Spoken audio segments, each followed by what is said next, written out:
In computer science, data structures are ways to store and organize data so it can be used efficiently. Knowing about data structures is important because picking the right one can dramatically affect the performance of a program.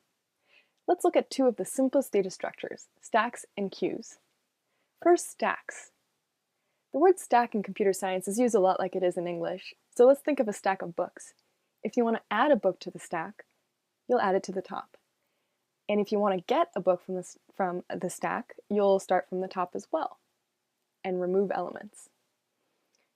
It's cumbersome to access a book in the middle of the stack, so we generally avoid that. A stack has a top and a bottom, and we can add and remove only from the top. In computer science, we tend to talk about pushing elements onto the top of a stack for adding, and popping elements from the top of a stack for removing. So a stack is a data structure in which elements are sorted by insertion order. The last element that you put in is the first one that's going to come out. Elements have no index, so we can't access them in the middle of the stack. We can only add to the top and remove from the top, pushing and popping. Stacks are useful in contexts in which we want to reverse the order of elements. For example, think about the undo button in a lot of applications. The application stores activities performed in a stack. And so when you press the undo button, the activity that's undone is the last one that was performed. Now let's look at queues. The word queue is not used in American English very often, but in British English it means the single file line. So let's think about a line at a movie theater. So somebody starts the line and additional people may join after the first person.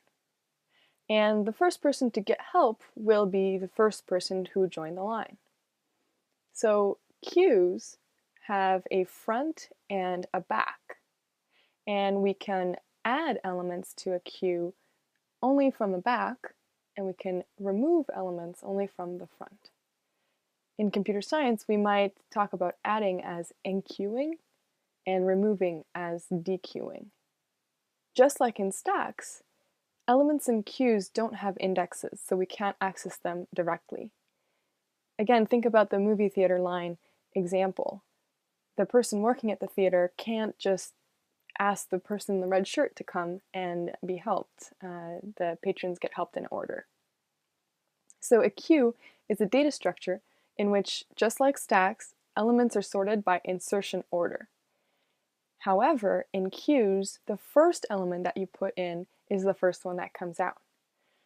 Again, elements have no indexes, so we can't access an element in the middle of a queue. We can only add to the back and remove from the front. Queues are useful in contexts when we're managing resources. For example, think of a print queue. If we have many people in an office sending jobs to the same printer, the first person who sends a job to the printer gets their job first. Similarly, if we have a website and several people are accessing that website, the first person who tries to access it is the first person who gets the page back.